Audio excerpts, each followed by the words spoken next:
I'm so thrilled to be here today.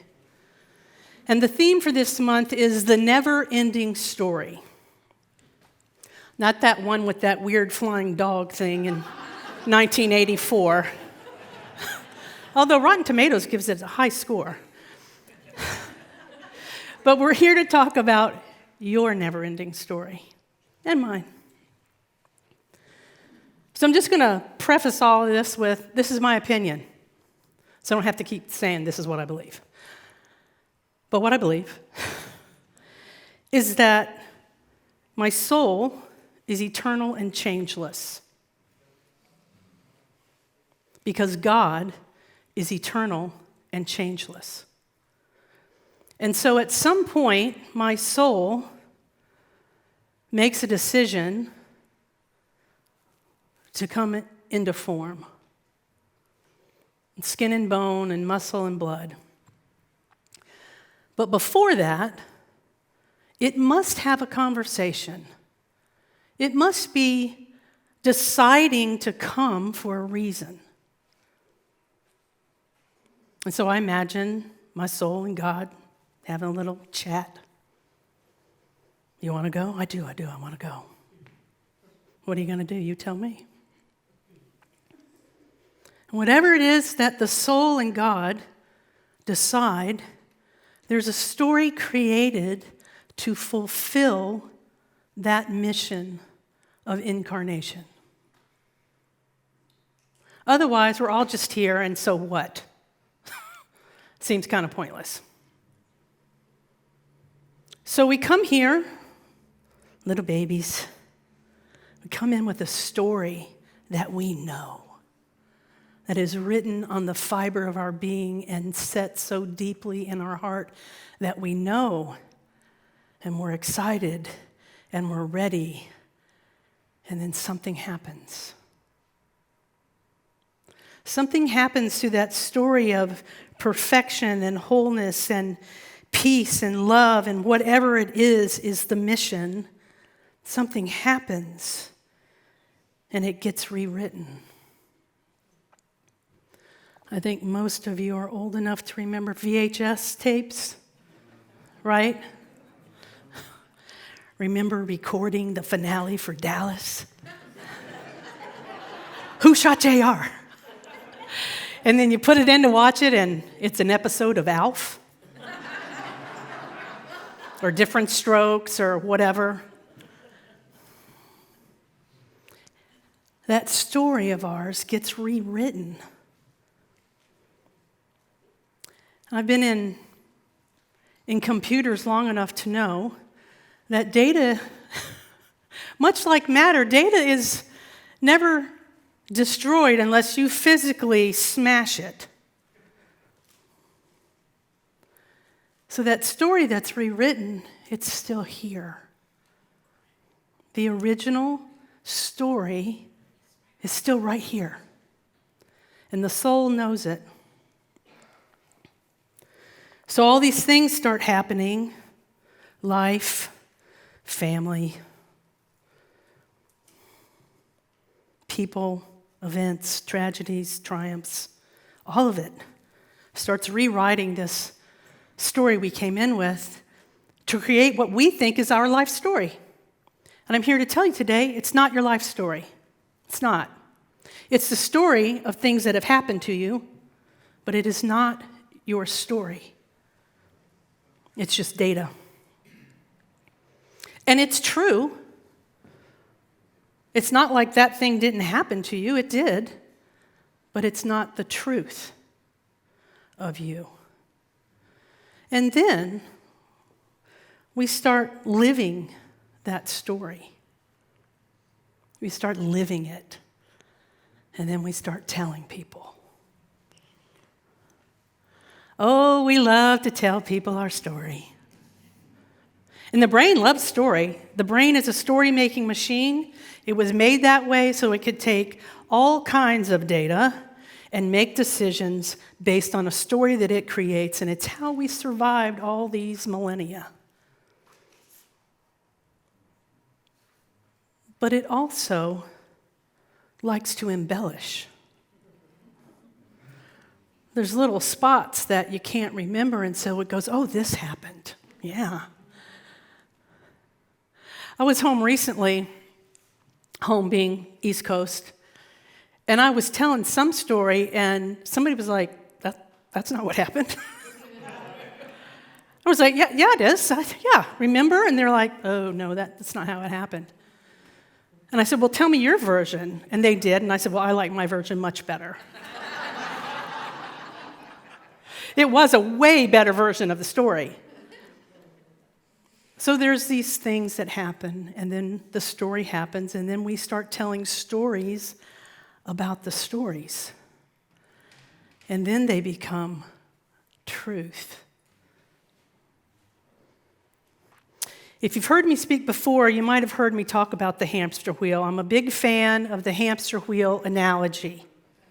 Okay?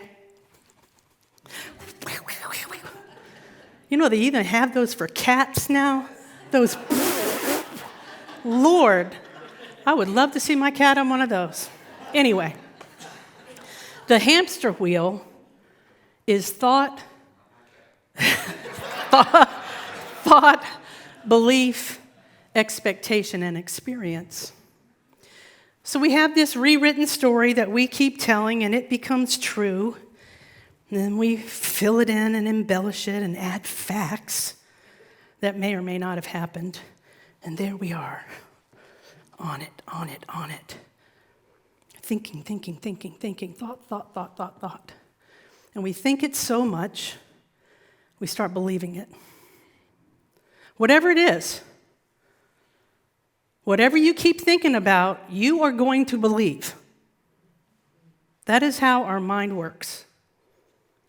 That is how God in its infinite wisdom made it. It's going to believe it. And once it has a belief, it creates an avenue to fulfill the expectation it creates. So I keep thinking, I believe, and now I expect something to happen. And every time, your expectation will be fulfilled. Now, you might go, well, they fell below my expectation. Well, that might be. But if it's a belief, think about a situation or a person that you believe to be difficult. Don't they show you they're difficult every time? You expect to have a hard conversation, and so you do. You expect to be disappointed, and so you are. The law of cause and effect is always in operation. We cause it with our thoughts and our beliefs and our expectations, and the universe and the law must go, well, here you go. Did you want more of that? Because you keep thinking about, okay, I'll give you more. So let's go back to the story. And the story of the story. When I look back on my life, I'm going to share my story this morning. When I look back on my life, I'm 65 years old. When I look back on my life, realistically, I see a lot of pain, a lot of heartache, a lot of broken dreams and disappointment and deep wounds. Now, there's joy in there too, don't get me wrong.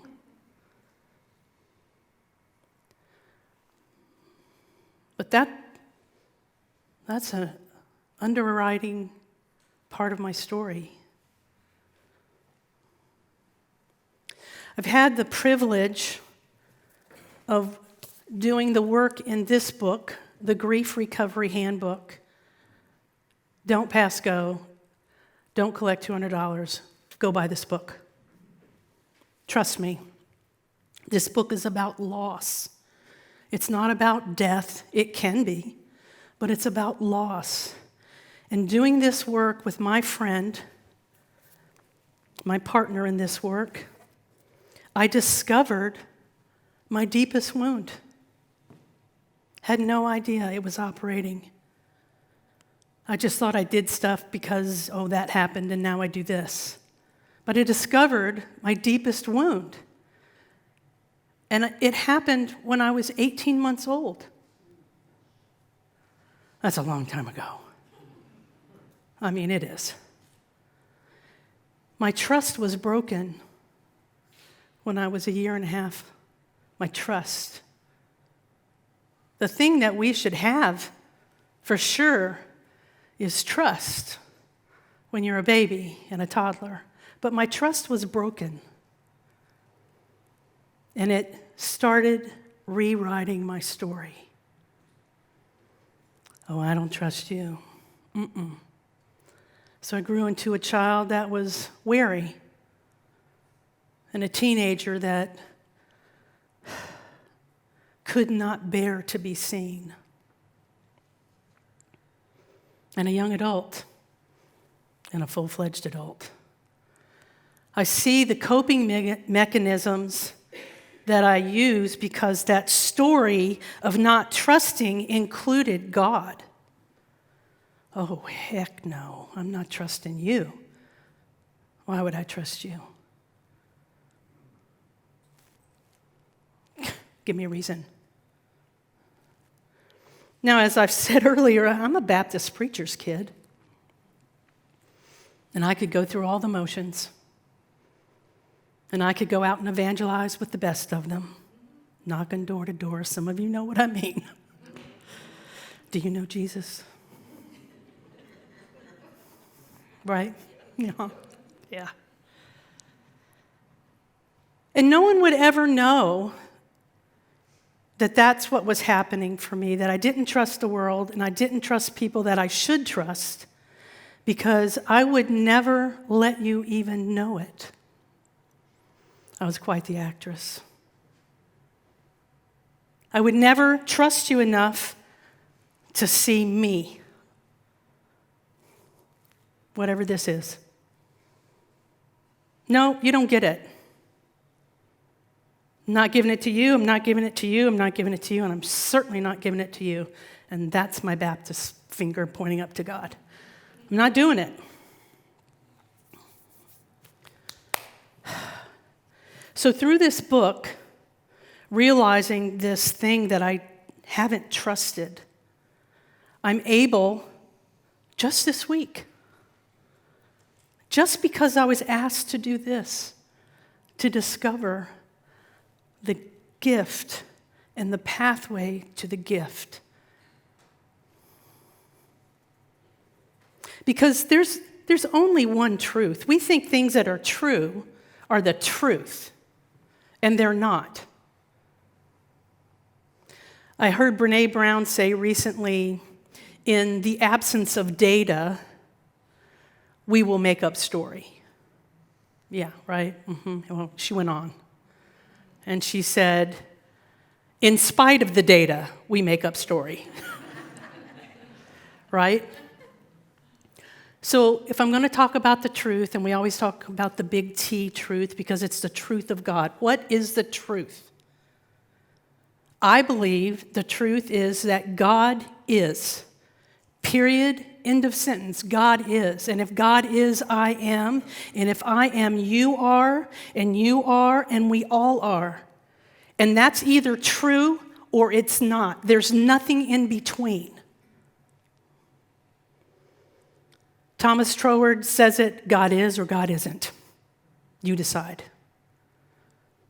On the very first page of The Science of Mind, our textbook, if you don't know that, we have a textbook that we study called The Science of Mind, written by Ernest Holmes in 1926. And on the opening page, in the second paragraph, he writes this: to suppose the creative intelligence of the universe would create man in bondage and leave him bound is to dishonor the creative power that we call God.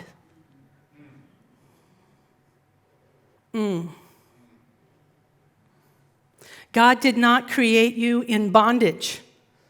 And you know why? Because God is not bound. And if it's not true of God, it's not true of you, and it's not true of me.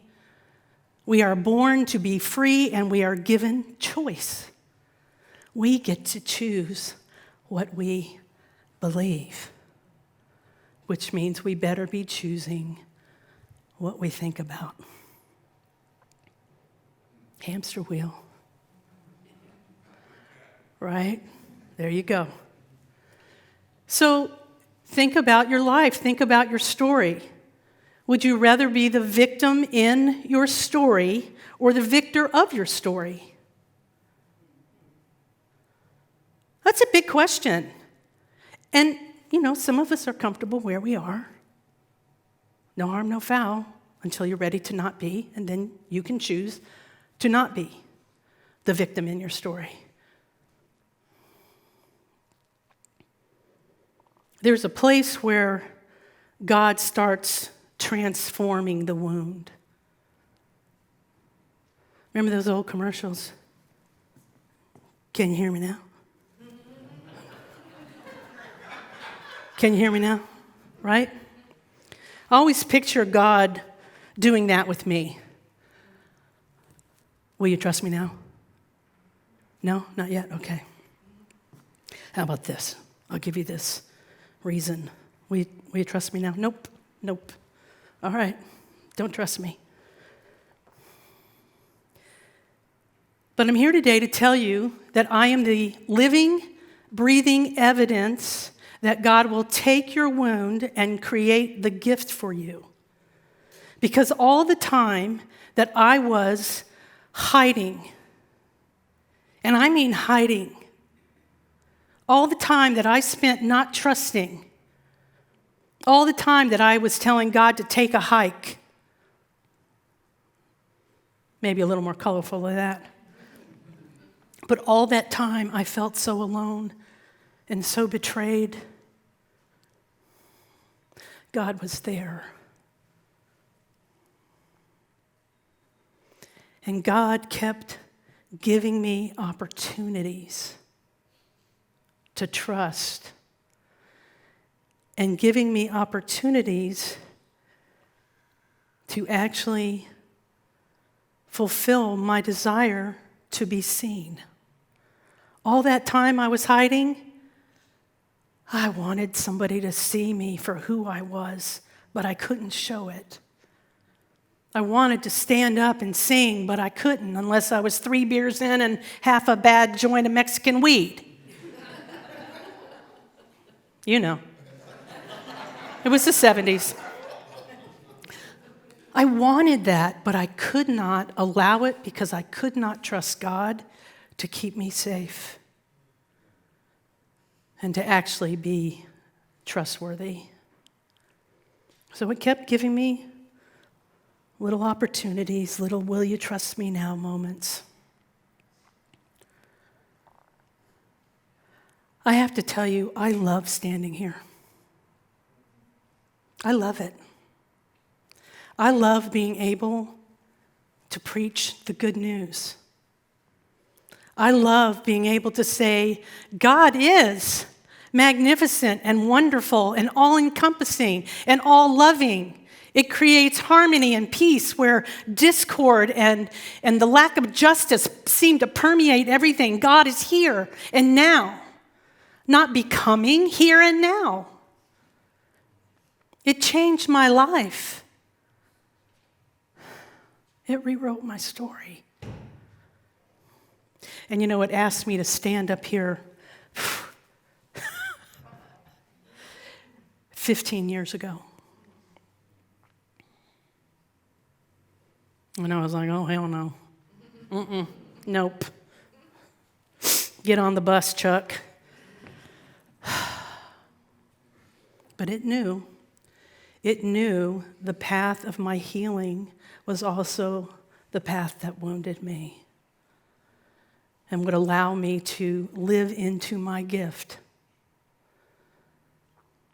In COVID, Lord God one day told me I was supposed to do something, and I thought I was going to do it for 40 days. Some of you know, some of you are here. 40 days of praying, and 2+ years later, I'm still up at 6 in the morning, and I love it. I love it. This is so much better than what I was doing. This is so much better than the life I thought I was having, hiding and drinking and drugging my pain away, which never ever works, by the way, because no matter where you go, there you are. But God is there too.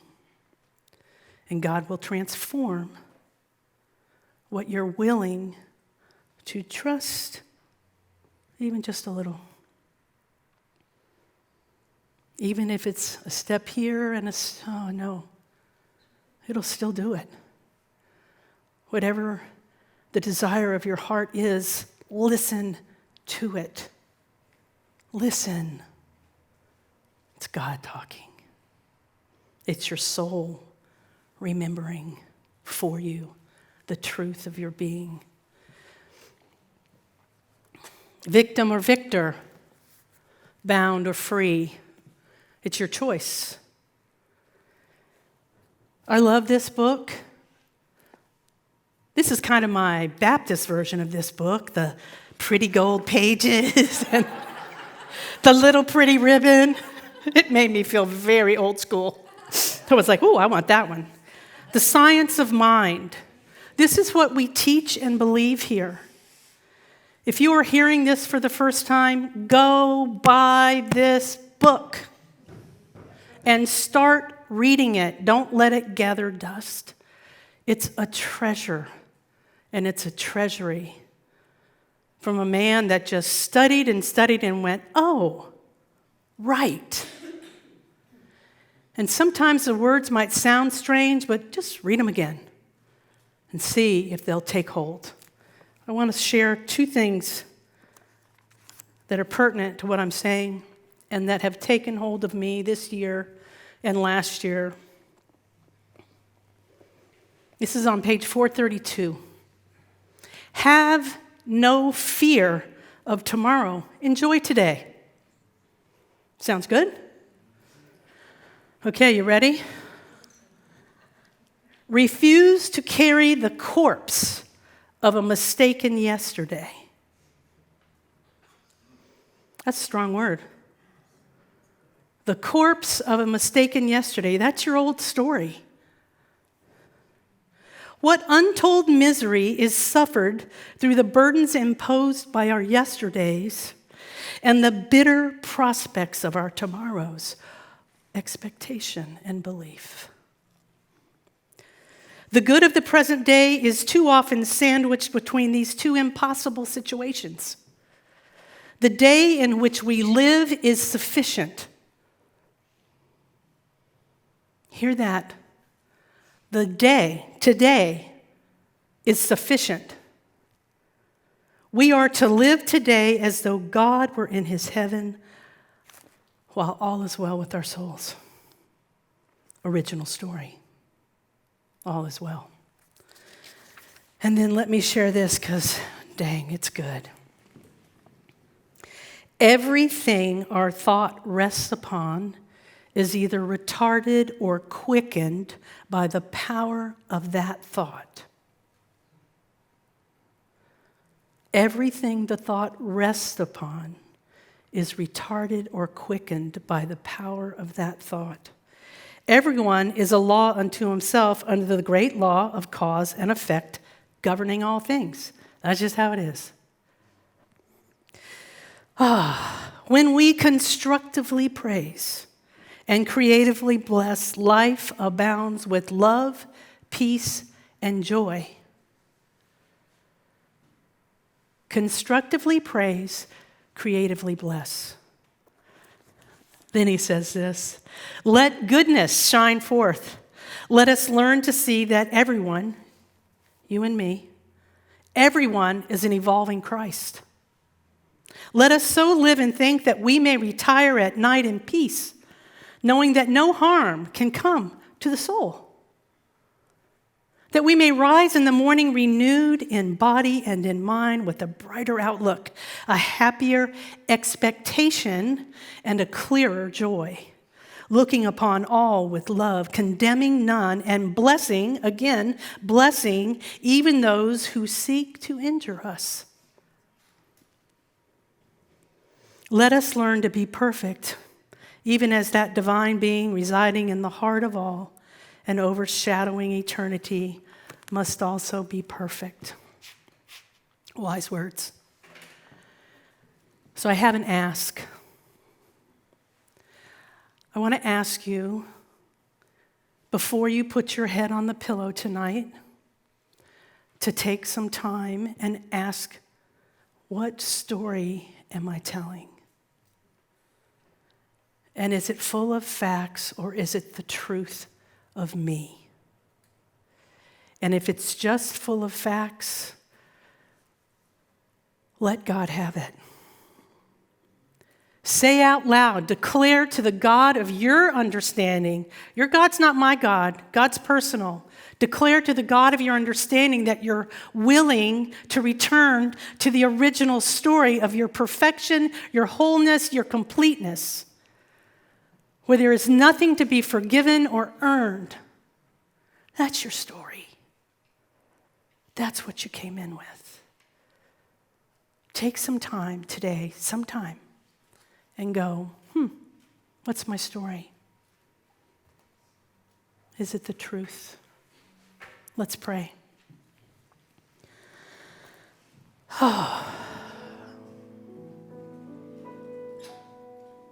I'm so grateful that facts are not the truth. I'm so grateful that God is present in, as, and through me and you, that it gave itself entirely to creation. I'm thankful that I can ask, what is true of God? And to make my way closer and closer and closer to the truth of my being and the story of my creation. God is magnificent, wonderful, loves you.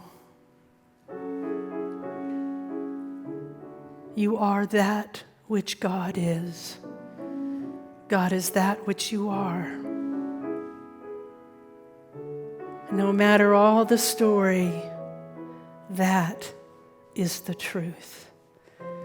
And so as we bring ourselves to acceptance, we live more fully. Life abounds with love and peace and joy as we recognize the rising Christ within us, the presence of peace, the kingdom of heaven, and so it is.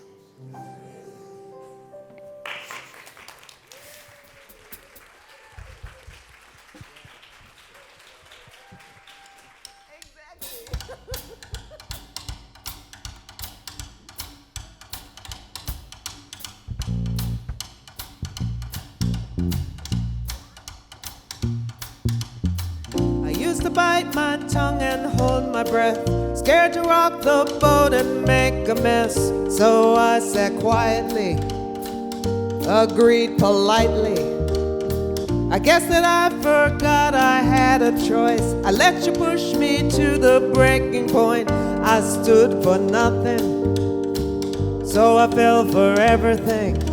You held me out, but I got up, already brushing off the dust. You hear my voice, you hear that sound, like thunder gonna shake the ground. You held me up, but I got up.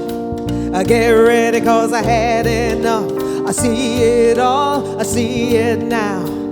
I got the eye of a tiger, a fighter, dancing through the fire. And I am a champion, and you're gonna hear me roar louder, louder than a lion. 'Cause I am a champion, and you're gonna hear me.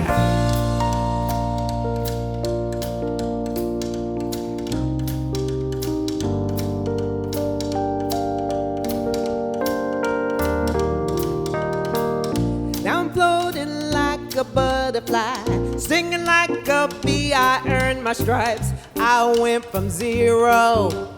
I'm my own hero. You held me down, but I got up. Already brushing off the dust. You hear my voice, you hear that sound. Like thunder gonna shake the ground. You held me down, but I got up. I get ready 'cause I had enough. I see it all, I see it now. I got the eye of a tiger, a fighter. I'm dancing through the fire, and I am a champion. And you're gonna hear me roar louder, louder than a lion, 'cause I am a champion. And you're gonna hear me roar.